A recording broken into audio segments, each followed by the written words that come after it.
अस्सलामुअलैकुम नाज़रीन, आप देख रहे हैं प्रोग्राम पुकार और मैं हूं आपके साथ अनीला ज़का। आज मैं मौजूद हूं तहसील पत्तोकी में। अल्लाह ताला ने औरत को बहुत खूबसूरत रिश्तों के नाम नवाजे हैं। नाम मैं इसलिए कह रही हूं कि अल्लाह ताला ने औरत को बेटी का रुतबा भी दिया, अल्लाह ताला ने औरत को बीवी का रुतबा भी दिया, अल्लाह ताला ने औरत को माँ का रुतबा भी दिया और बहन का रुतबा भी दिया। सबसे ज़्यादा जो अज़मत वाला रुतबा है इन तमाम रुतबों में वो माँ का है। लेकिन कुछ ख़वातीन ऐसी हैं जो इस रुतबे को पामाल कर देती हैं। आज अपने प्रोग्राम में जिस औरत से मैं आपकी मुलाकात करवाने जा रही हूँ, उसने अपनी ही 4 साला बेटी को बेदर्दी से बर्बरियत का निशाना बनाया, उसकी इज़्ज़त को तार तार किया, इल्ज़ामात ख़ानदान के मुख्तलिफ़ लोगों पर लगाए और बाद में वो पुलिस के शिकंजे में आ गई। वो माँ का रुतबा पामाल करने वाली औरत, जो कहने को एक औरत है लेकिन वो इस दर्द और तकलीफ़ को ना समझ पाई कि जिस 4 साला बच्ची के साथ वो ये सब कर रही है उसके साथ उसका रिश्ता क्या है और वो किस तकलीफ़ से गुज़र रही है। वो सफाक दरिंदा सिर्फ इंसानियत से बदतर कौन है, आइए आज के प्रोग्राम में हम आपको दिखाते हैं। हमारे साथ इस केस का मुद्दई मौजूद है। इसका उस बच्ची से क्या रिश्ता है, उस दिन क्या हुआ, ये इस केस का मुद्दई कैसे बना, तमाम बातें ये अपनी खुद ज़ुबान से अपने नाज़रीन के सामने रखेगा कि आखिर हुआ क्या था। क्या नाम है आपका? हैदर अली। हैदर अली। हैदर अली, आपकी कितनी उम्र है? 25 साल। 25 साल। अच्छा हैदर अली, आप इस केस के मुद्दई क्यों बने? आपका क्या रिश्ता है उस मासूम से? उसका बाप। आप वालिद हैं? हाँ। तो जिनके पास वो रह रही थी वो कौन है? वो मेरा बड़ा भाई था। आपकी बेटी भाई के पास रह रही थी, हाँ, आपने उनको दे दी थी। हाँ। यानी कि वो उनकी बेटी थी, वो बाप बन के उसे पाल रहे थे। था। जिस भाई को आपने बेटी दी उनके यहाँ पहले औलाद थी? नहीं थी। यानी कि ये उनकी इकलौती औलाद थी।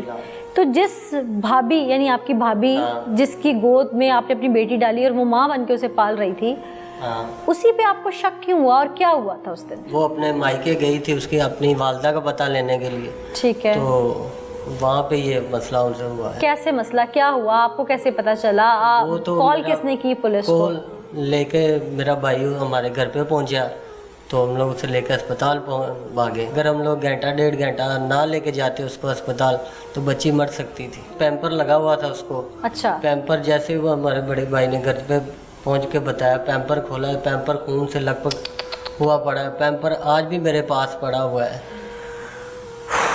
तो अगर वहाँ पे हम लोग स्टिचिंग ना करवाते तो बच्ची मर जानी थी। अभी बच्ची की तबीयत कैसी है आपकी? अभी ठीक है। डॉक्टर्स ने क्या बताया? खतरे से बाहर है? हाँ, खतरे से बाहर है। मुआफ़ी नहीं देनी और हिम्मत रखनी है, घबराना नहीं कि बेटी के साथ ये सब हो गया। आप ये शुक्र अदा करें कि अल्लाह ने उसको एक नई ज़िंदगी दी है। ठीक है, अल्लाह उसके लिए आसानियाँ करे। नाज़रीन, मैंने पहले भी जब इस तरह के वाक़यात देखती हूँ तो यकीनन दिल हिल जाता है, लेकिन जिन वाक़यात में ख़वातीन ख़ुद शामिल और मुल्ज़िमान में उन्होंने भी अपना बराबर का किरदार अदा किया हो तो मैं सोच में पड़ जाती हूँ क्या कोई ख़ातून इस हद तक गिर सकती है कि वो अपनी ही ले पालक बच्ची उसके साथ ही दरिंदगी ढा सकती है? औरत में इतनी सफाकियत क्या होती है? ये क्यों और क्या मेरे भी दिमाग में गूंजते हैं। इनका जवाब हम प्रोग्राम के आखिर तक ज़रूर ढूंढ निकालेंगे। आइए आगे चलते हैं। नाज़रीन, मेरे साथ इस वक्त अहले इलाका और साथ साथ हमारे यहाँ के नुमाइंदे, और सबसे पहले जिनसे मैं बात करने जा रही हूँ वो उस मुल्ज़िमा के शौहर अहमद हैं जिसने इस बच्ची के साथ बर्बरियत ढाई। यानी कि इनके भाई की बेटी थी और इनकी बीवी इस केस में मुल्ज़िमा है। अहमद, एक तरफ भाई है, एक तरफ आपकी बीवी है। हक़ और सच का साथ देना है। जो हुआ अल्लाह को हाजिर नाजिर जान के सच बताना है और बताना है कि इंसाफ अब कैसे होना चाहिए। मैडम, इंसाफ तो होना चाहिए। कैसे? क्या इंसाफ होना चाहिए? ऐसे मेरी बीवी को सज़ा मिलनी चाहिए। आप मानते हैं कि आपकी बीवी ने सब कुछ किया? उसने आपको बताया? नहीं, उसने मुझे नहीं बताया। अच्छा, हुआ क्या था उस दिन? आप तो घर पे थे। उसने कुछ चीज़ मारी थी। कोई चीज़? आपको किस चीज़ पे शक है? मासूम बच्ची के चीखने के रोने की आवाज़ें नहीं आई आपको वॉशरूम से? वॉशरूम से मैंने अंदर LCD लगाई हुई थी ना। आपको आवाज़ नहीं आई? आवाज़ जब बच्ची को उसने आपको आके थमाया आके इसको हॉस्पिटल लेके जाना है, ये देखो इसको क्या हो गया? नहीं, हॉस्पिटल ले जाने की बात नहीं की, उसने जल्दी से ना पैम्पर लगा दिया उसे। डायपर लगा दिया? हाँ जी। अच्छा, फिर जब मैंने बच्ची ने दोबारा पेशाब किया ना, डायपर उतारा तब खून निकलने लगा तो मैं तो अस्पताल लेके भाग गया। आपने उस वक्त देखा? हाँ जी। कितनी देर के बाद हुआ ये डायपर जो चेंज किया? ये तकरीबन कुछ 4-5 घंटे की। इस दौरान वो बच्ची अपनी अजियत से गुजरती रही, बच्ची ने कुछ नहीं बताया कि मुझे? बच्ची ने नहीं कुछ भी बताया। कुछ नहीं बताया? नहीं। फिर आप हॉस्पिटल लेके गए तो डॉक्टर्स ने बताया कि बच्ची की ये हालत है। हाँ जी। आप मिले उसके बाद अपनी बीवी को? नहीं, आमना सामना भी नहीं हुआ? मैं उसकी शक्ल भी नहीं देखना चाहता। इंसाफ में आप क्या चाहते हैं? उसे अपने निकाह में रखेंगे अब? नहीं। ये मेरा बड़ा पर्सनल क्वेश्चन है आपसे। नहीं, उसे नहीं रखेंगे। वो बच्ची, आप लोग बेऔलाद थे, हाँ जी। तो वो औलाद की सूरत में आपके भाई ने आपकी गोद में डाल दी थी। हाँ जी। आपको तो यकीनन वो बहुत प्यारी होगी। आपकी बीवी को ऐसी क्या तकलीफ थी? आप क्या समझते हैं उसने जो ये सब किया? वो बस दिमाग के अंदर औरतों में सोच बातें चलती होती है। आपको क्या लगता है कि वो तो कहती है कि मेरे ससुराल वालों ने मुझे तंग इतना किया हुआ था कि मैंने बदला लिया? नहीं, ये गलत बात है। मैंने कभी उसके मुंह से निकली हुई बात ठुकराई नहीं थी। वो कहती है मेरी सास और ननद की वजह से मैंने ये सब कुछ किया। कि ऐसा आपकी वालिदा और आपकी बहन ने उसे तंग किया हुआ था? नहीं, ये गलत बात। झूठ बोल रही है। आपको क्या समझ आती है कि उसने बदला किससे लिया? उसने बदला मैडम मुझसे लिया, जब ले के बच्ची में आया था। आपसे लिया है बदला? हाँ जी। वो रखना नहीं चाहती थी? हाँ जी, यही बात सामने आ रही है। चलें जी, अल्लाह आपको हिम्मत दे कि आप अपने भाई का साथ दें। वो बीमार है और उसने अपने जिगर का टोटा आपको दिया हुआ था।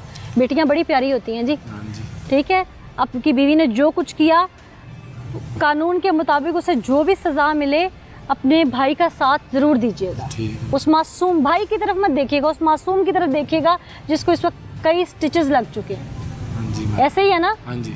क्यों जी, आप मौजूद शहरी हैं इस इलाके के, आप क्या समझते हैं क्या होना चाहिए? सजा मिलनी चाहिए।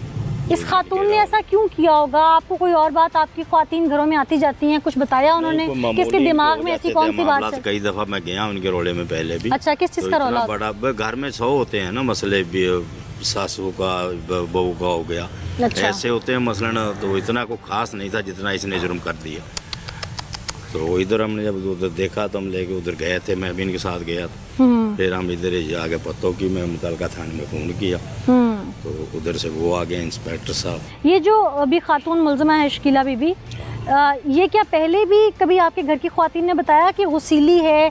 पहले भी इस तरह के घर? पहले कभी नहीं ऐसा हुआ था। ऐसा नहीं हुआ? नहीं।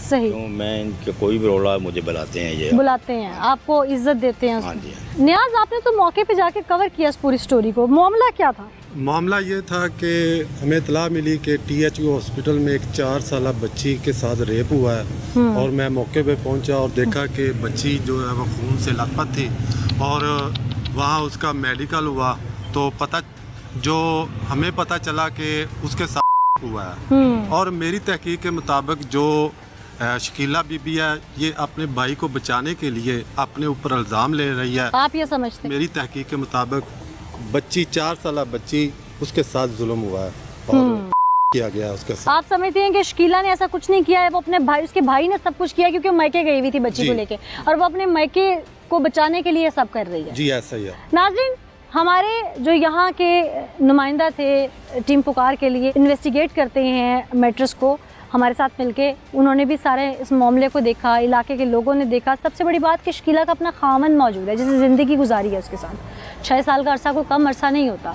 और इस दौरान शकीला बीबी ने जो कुछ किया, अगर उसे इतनी तकलीफ़ थी तो अपने खामद से अलहदगी का मुतालबा कर सकती थी, वो इस घर को छोड़ के जा सकती थी। खामद से अलहदगी ना लेती तो इन घर वालों से अलहदा हो सकती थी, खामद को लेके अलग हो सकती थी, वो कुछ भी कर सकती थी।